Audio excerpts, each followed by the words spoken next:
Edge of Fate. What's old is new again. People are not happy.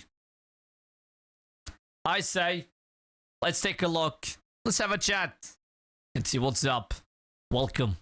All right, gamers, it's time to have that chat. What are our thoughts on the Edge of Fate DLC Day 2? I didn't want to do a Day 1 video because I wanted to give myself some more time to grind and see if it got better. Well, the portal's a little rough. So first, let's talk about campaign, obviously. Smooth launch, by the way. As soon as the servers came on, everybody was grinding. But playing that campaign, turning into that ball over and over got stale really quick. It seemed like some missions I was going in the same room that I've been in 5 times, and then I'm like, oh look, another shielded minotaur. Wow, that's bad. That's bad. Repetitiveness in Destiny still. Who would have thought, huh? Who would have thought? Oh look, another Hydra. There was no diversity in the mission. It felt like it was stapled together, glued together. Then just forcing the ball mechanic on you over and over and over. Like by the time I got to the 3rd mission, I'm like, dude, this better ramp up. So yeah, I'm sure everybody can agree the gameplay loop was kind of boring, but the story wise, I thought it was cool. Kind of the story that they're going with, and the devs that work on the story and tried to show us what they visioned to have. You got to remember, this campaign is really tough to follow because it's the first campaign after the Light and Dark saga. So ah, damn, I hope it's good. I hope it's good. But I'm not gonna give any more money as of now to Bungie. They always screw us over. Always. Happens every time. I don't know. We'll see. Everyone was like, what's next for Bungie? So of course we're going to be a little critical on this DLC, but yep. I gave it a 2 out of 10. The narrative team cooked. Hold on. 2 out of 10?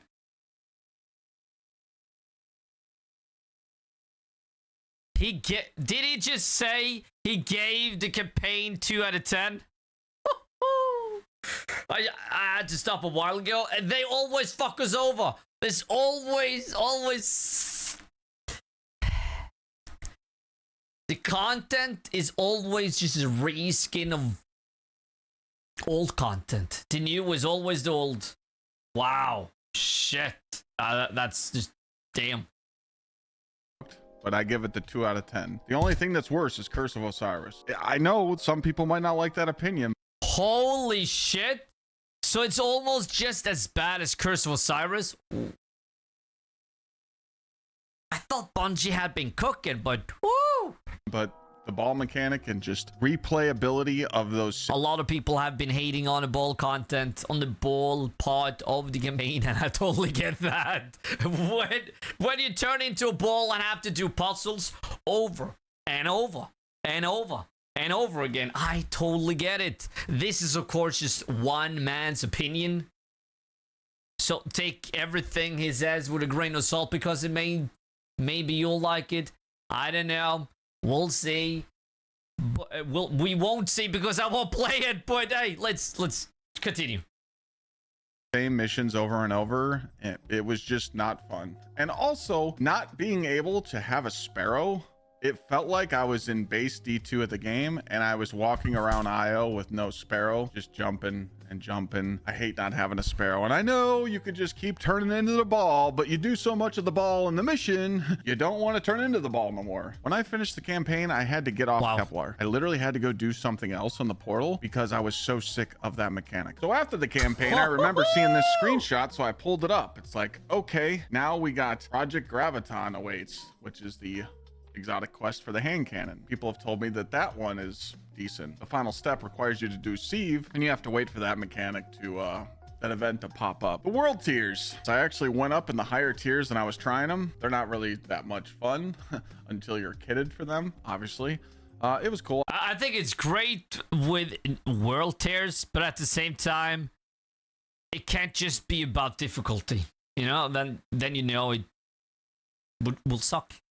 I went in mythic and got one shot, but the world tiers kind of mid. Now, I do want to point out that sieve, it's pretty cool, right? So I'm in my game right now, and sieve, let's just say you need a class item. Well, you can come here and you can focus a class item and then go do the sieve, and you can get class items to drop. Correct me if I'm wrong, chat. When you're doing the mission over and over and over, you're just going to keep getting the class items to drop.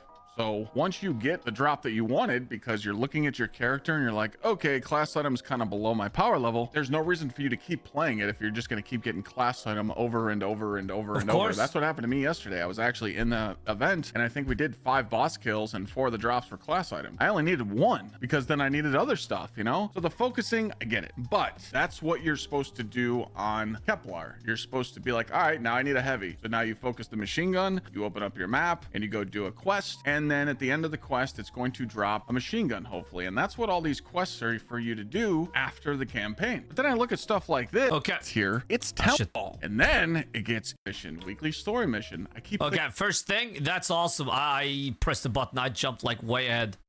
That's awesome, though. I think that's an awesome change. But there's a but. Weekly story mission. I keep thinking about that ball. I don't want to do the ball. And then it gets even worse. When you go up a world tier, it's telling me that I need to go explore Kepler on fabled world tier and do all these missions over again. And what's the reward? A Matter Spark upgrade.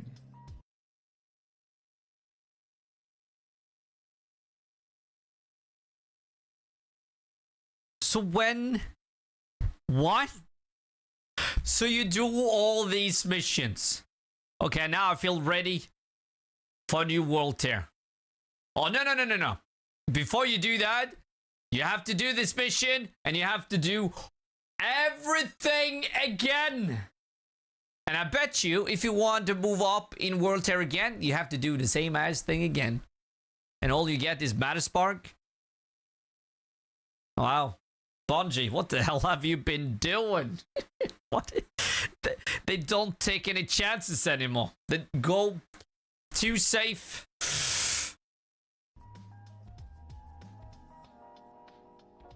Excuse me. I don't know about that one. So let's go back to this. Look at this up here. To get this auto rifle, requires completion of all 33 triumphs under the Edge of Fate title. And that's what you got to do for this. Explore mode, Kepler. They want you to do these missions over and over and over and over and over and over. That's a tough sell. So again, that's what you're going to be doing. So now let's get into the... Oh, I'm so glad I didn't play it. Holy shit. That's what I hate about Destiny. Has always hated about Destiny is the goddamn repetitiveness. Just do this over and over and over again. Wow, damn.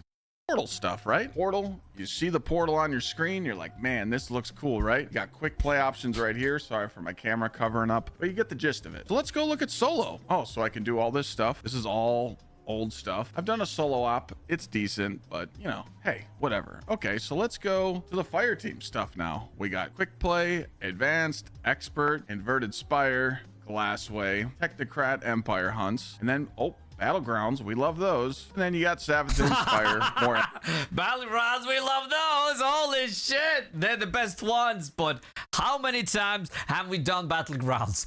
So many times. Damn. I had to drop them because it's like beating a dead horse. It is. Exactly. It is. Damn, yeah, I haven't played this in a year. I want to play this before the expansion came out, but that just to get the seasonal story because they remove stuff every year. But I didn't, and I'm glad I didn't because there's always some shit. Though the service worked at launch, but it's just the content. Still, they have no idea how to just make a good looter shooter out of this. I don't get it. After all these years, 10 plus years, and they still have no idea how to make a looter shooter. Come on. Empire hunts, you get the gist of it. Currently right now, I've only ran this encore mission a few times to get my choir, okay? Now we're living in this. Currently this set, Bushido robes, are currently one of the best sets to get for the raid and overall. And this drops 4 completion rewards. So you're getting about 6 to 7 drops in about 15 minutes. So we're living in this mission. New content, Edge of Fate, but we're doing an encore mission on day 2. If anyone thinks that's okay, we got a problem. You can also do Whisper mission too, but it's a little So then On day 2? On day 2? You got 3 months worth of content, and in day 2 you're already at the end. Wow. and we go look at the Crucible. Not much there, right? By the way, we're going to add another comment on this Bushido. This is why it's so broken, because when you have 2-piece armor set, final blows with freshly drawn or reloaded weapons heal you. The 4-piece set, if you're using a bow, shotgun, or sword, it extends that effect. So bows, pretty cool, right? This is how I've been getting from pretty much base power level out of the campaign. 106 to 186 now. I did skip the campaign on my Warlock. Thank God Bungie gave me silver for being a Bungie creator. I did spend 2,000 silver to skip the campaign on my Warlock because I didn't want to go do it again. I will do it on my Hunter, but I'll do it on 2, not 3. Holy shit, Viking, you have to pay silver to skip the campaign? What? So, even if you have an account where you finish the campaign, if you want to do the... What? If you want to do it on another class, you have to pay real money to skip the campaign? What? And yeah, as you can see, power 186. Yeah, they lowered it. It's not 2,000 anymore. Now they lowered it. I mean, it's just a mess. It's a mess. But this is what you're going to do to get the power level 200. Just do encore and do missions over and over and over and over. It's not a good grind for the player base. I don't mind it because I got a lot of hours in this game and I understand that this is what Bungie wants me to do to play their game. I'm praying that the raid does very well and I hope it's replayable. And it didn't. The raid didn't do well. But I'm kind of worried. When you're looking at the portal, it makes the game look empty. It makes it look like you don't have much to do because these are your only options. Here's the big spit in the face. This is the screen that Bungie's had since Destiny 1 that gives their game its iconic feel, and they drained the color out of this and pretty much said, don't use this menu anymore. That's a spit in the face. If people want to use this menu, they should be able to use it, not just look at it and go, wow. They kind of just make it look super dark and it doesn't look like this. It's a slap in the face, and I bet you they changed something with that later. But here's the gist of it, right? If you want to go do a Vaults of Glass raid, now you can customize it and you can do master. Down here behind my camera, there is no drop. There is no power level of what I'm getting. So I'm going to go into something that I'm negative 30. It says right here, negative 30 combatant, but I have no clue what it's going to drop at what power level. Same thing with Crota. It doesn't tell you what your rewards are. But if you go in, maybe let's go into a dungeon. Prophecy, same thing. There is no power level. You go to Portal and you click on one thing, and you go to customize and it tells you, oh, get the B grade, get a 191 drop. You're encouraging people to not do any of those activities on the destinations tab because we don't know what it dropped. So somebody explain to me how that's okay. So back to my point. So they basically completely abandoned this screen? No. What? How? Come on. When you go to the portal and you look at this stuff, what there is to do, the game feels empty because you're putting all the activities on one screen and it makes people feel like they lost some of the content. And don't even get me started on talking to these vendors in game. I feel like I'm playing a mobile game. What happened? Who did this? Every time you approach someone in the campaign, a little pop-up comes up and it looks like a mobile game. What were we thinking here? Sorry if you don't agree with this. I'm just venting here. We're going to grind to 200. We're going to get 200 power level. And then we're going to grind more. And we're going to grind more. And we're going to grind more. Guess what we're going to be doing? We're just going to be grinding stuff that's like encore. That's currently what people are doing right now. When they hit 200, they're grinding encore to get above 200. Very passionate about this game. I love this game and I love making content on this game. But Bungie's got to do something. The armor system's cool, but you didn't make it fun to grind. One thing we were missing before Edge of Fate came out was replayability. You had one job to give us replayability in Edge of Fate and you failed. I've seen the... And you failed. And you failed. Again. And again. And again. And again. reviews. I've seen what people been saying. All I can tell you is final thoughts. If you love Destiny, give it a shot. Play it. I think this could crash and burn for Bungie until September. Without a doubt. Without a doubt. For the Ash and Iron update, or maybe even to December. But Bungie keeps getting away with this, chat, because there's no competition. There's no game out that's going to cripple the player base. That's not until September. There needs to be a company out there that can give Bungie some competition. What's coming out in September? Since he mentioned this stuff. September? Okay. Is a new content drop for Destiny? Was gonna ask, yeah? To make them try again. And I know I say that with and I know I'm gonna re-say that. And I know saying that Bungie needs to try more is kind of messed up to say, but it's true. If they were scared of losing their player base or losing to Sony, they would try harder. And if it's not the middle decision makers, or if it's the top half, my final question is, what were you thinking before you launched this content? You thought this was going to be okay for the community. No. I bet you they didn't think that this was going to be great, but they fired their whole Q&A team.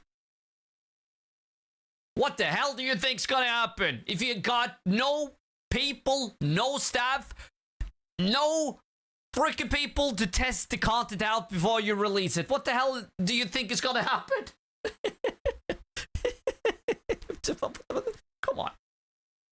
Out of touch. Very out of touch. I hope it gets better. Wanted to drop this thoughts video to let you guys know how I feel. I'm honest. I love the game. It changed my life. I love the community. But man, oh man, swing and a miss. Have a good one. Damn. Yeah. What do people say though? 3 options in the Pinnacle playlist is insane. Making those 3 options only exotic missions is even more insane. What the hell were they thinking? Can't even queue for simple Nightfall anymore because matchmaking is turned off.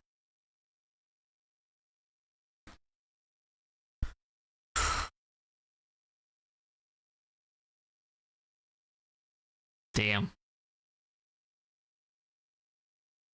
The community already voted less than 100,000 players on Steam at launch. That's 70% drop from last season. Holy shit. They brought back Tangled Shore and just changed the name.